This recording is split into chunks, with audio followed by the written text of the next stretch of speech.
What up, YouTube? I'm back again. Right now, we're going to be going over my PSA Rock 5.7. This is the RK1 model. It came with a threaded barrel, some additional slide cuts there. I did get the one that had the copper barrel. I caught it on one of those sales. It's already not a high dollar weapon, but this is, when I got this one, is when they kind of first dropped. And you know, PSA normally has some crazy deals that go on outside of shipping and all of that. The weapon itself was below $500 shipped to me.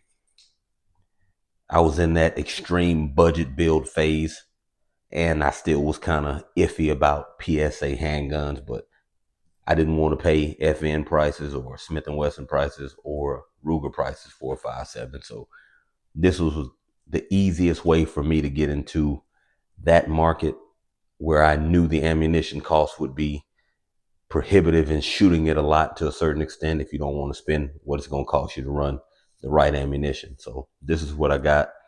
Got a cheap light that I got from one of the local big box stores, along with that red dot. I'm sure some of you guys know who sells that red dot. And then the compensator that you see on it is something that I got off of eBay for like 21 bucks. It's a no name. I couldn't tell you who made it. None of that. I wanted it. It functions. Not that you really need it on a 5.7, because the recoil that's there is similar to a 22. I call it no recoil because I've shot some stuff that has a lot of recoil. So we're gonna start with the known game here. Magazine is empty. Weapon is clear. So out of the box, came with two 23 round magazines. That's what it came from PSA with. Pretty good construction, typical magazine construction. The spring, I don't know if you want to call it weak or loose or however you want to describe it. There have been times where I could get 25 rounds in that magazine and it would feed and function properly. So it didn't start that way, but as I've shot it, because I have shot it a lot. So I look for deals on certain ammunitions that I know cost outside of what I want to spend, and when I catch a deal on it, I get them. Now, I had to learn a lesson in doing that, because some of the ammunition that I bought for this 5.7, it doesn't like it. So I had to find a sweet spot of what it likes. As far as the weapon goes, if you're here, you've been around and you probably know what this is, or you probably have one, or you shot one. I was pleasantly surprised, and I still am, at how reliable this one has been for me after 1,500 rounds. When I first got it, I had some malfunctions that came from ammo. I narrowed it down to the ammo. I'm not going to say the ammo name, because that's just not what I'm going to do. It just didn't work well for me in this weapon. When I figured out what it was that it liked to shoot, zero malfunction, zero issue. There was nothing to complain about. I've shot this thing from, at the longest, probably 107 yards. It's pretty accurate, and that's without the red dot. I've gone through periods with this one of taking that one off, putting it on, taking it off, putting it on. I haven't put any other red dot on it, because I wanted to keep this below $700 total, and that's where I'm at with it. I'm right under $700, and I'm happy with it. Came with the suppressor height sights. You can co-witness if that's your thing. There's not much I need to say about it, man. I thought this was going to be a range toy, because this is the full size one. They later released one that's a little bit smaller than this. I'm not even going to call it compact, because it's still rather big, but this is the full size one. I said, okay, I'm gonna get it. I'm gonna let my son shoot it. It's gonna be a range toy. Me and my buddies go out, have fun with it. Well, the ammunition is cost prohibitive for having fun. If you're gonna shoot it, you need to be practicing. Then I said, man, screw it.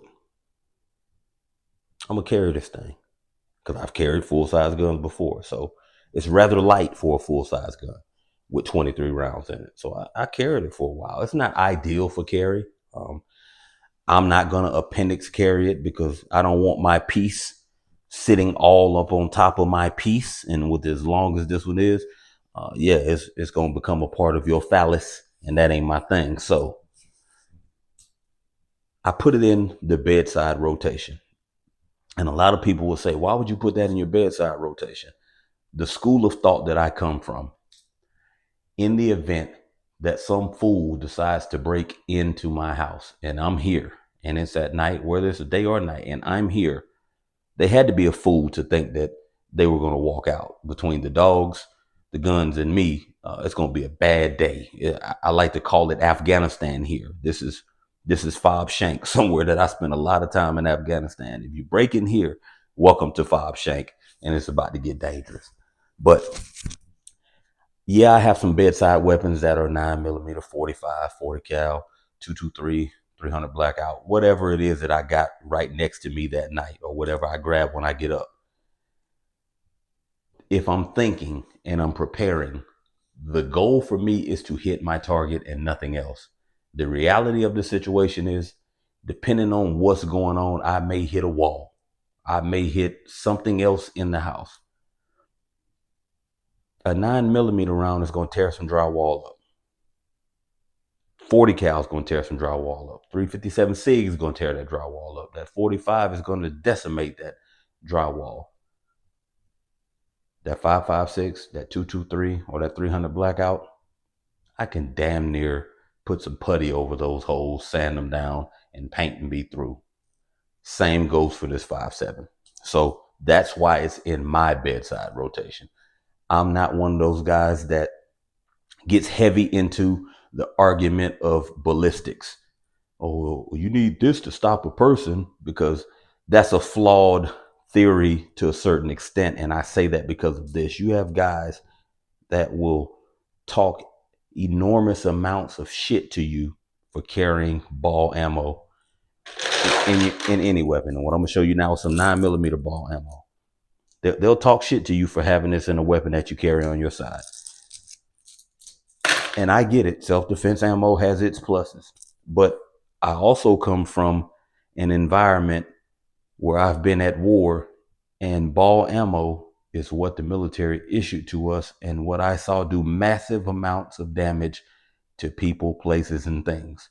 So I'm not a guy that's going to sit here and talk shit to you for whatever ammo it is that you choose to carry. So that'll never be my argument. I am never going to recommend ammo to anyone. I'm going to run what it is that I want to run. And if that day I'm carrying whatever I'm carrying and it has ball ammo in it, I am fully confident with the amount that I'm going to put on you and the places I'm going to put them, we're going to alleviate whatever issue we had. So we can move off of that. This PSA Rock 5.7 RK1, man, it feels great in the hand. Is it a large weapon? Yeah, it's large per se. The grip feels good, man. It has that one finger groove. So some of you earlier Gen Glock guys, that may be reminiscent for you, but it's only one. It's wide, but it's slim. And it's kind of angled to perfectly fit your hand. There's I don't even want to call that a beaver tail, but you can get a good grip on this thing. I like how they prep the lower for the shooter. It's not aggressive, but if you've held a dagger before, this texture is similar to a dagger. It's not smooth, but it's not highly aggressive. It's not going to give you that sandpaper feel that I like, but a lot of people don't. But you're going to feel secure holding it. Once you take that first shot, most people that I've allowed to shoot it, they take the first shot and they kind of look back at me like, damn, that was smooth. Because it is smooth, man. When you pull that trigger, and it's a great trigger as far as I'm concerned. Yeah, you got some take up, not much. Boom, you hit the wall. That break is right there. You're not searching for it. You're not feeling any roll. Listen, man, for under $500, if you wanted to get the standard one, they're going around $300 right now. Don't let someone talk you out of trying this weapon out. And y'all know that I'm somewhat of a budget weapon guy. Yeah, some of my stuff gets pretty expensive with the things that I do to it. But the base of what I buy is going to be something that the average working guy can put a couple dollars together for. Every once in a while, go get him a gun. Go get you one of these. Don't listen to those dudes that are telling you, Oh, you get what you pay for, and if you don't spend this, you're not going to get that, and you got to have this name brand, and you don't have to have none of that shit. You have to get what it is that you want, and sometime I'm going to have to change out some things in this weapon to make it function the way that I want it to. I haven't changed out anything in the functional parts of this weapon. I've added some things that fit within my budget to get it to the point that I wanted at, and they work for me. Outside of those things, this weapon at the price point it comes is something great. It may not be something you carry every day. It's something you should give a shot. It's something you probably want to add to your arsenal. It's something that you want to consider for whatever you want to consider it for. I don't have anything negative to say about it. I'm sure there are some negative things that could be said. I don't have anything negative to say about it.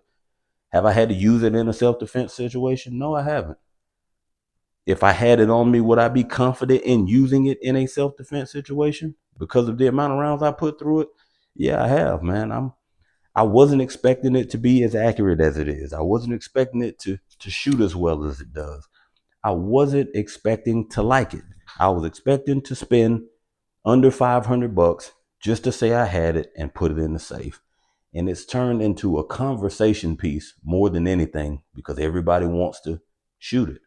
Everybody wants to see it. Everybody wants to ask questions about it. When I go to the range, especially to the outdoor range where there's a lot of older guys there, and I live in middle Georgia, so I'm not in a very metropolitan area, but I'm not all the way in the country. There are a lot of guys who don't get on the internet or watch YouTube or look at anything outside of the Colt that their grandfather gave them. So when they see it, it's like an anomaly, and they want to ask questions. Then I let them shoot it. Then they're like, "Damn, how much did that cost? A couple $1,000? No, 500, less than 500," and they don't believe it. There's an older gentleman that he's at the range every Sunday. When I go to that outdoor range on Sunday, he is there every Sunday, and every Sunday he asks me, "Can he shoot it?" It's to the point that he brings ammunition for it, so he doesn't shoot mine. Like, get one, try it out, man. Give it a real shot. Don't get caught up in your brand bias or what your buddy told you or what your favorite YouTuber told you. He may have had issues with his. You may not have issues with yours. I didn't have any issues with mine. I like it. I'm going to continue to shoot it. I'm going to continue to look for deals on the right ammunition to shoot out of it. And I'm going to continue telling people, if you're looking to build a collection of things that don't cost over $1,000, this is one for you to consider. Now, if this is the only weapon that you have, I'm not going to tell you to get this one first. I'm going to tell you to go get you a Canic, because we're still talking the same price point. I'm probably going to tell you to get you a Canic. I'm probably going to tell you to get on one of these websites that sell Gen 3, Gen 4 Glock 19s, because I'm seeing them at outstanding prices right now. I'm going to tell you to get on, other things. Get you a CZ P10C or P10F if you want full size, or whatever it is. I'm not going to tell you, if you don't have one, to go get this. But once you get the one that you need and you just want your toy, this would be a viable option. So I appreciate y'all checking me out. Like, share, comment, subscribe. Catch you next time.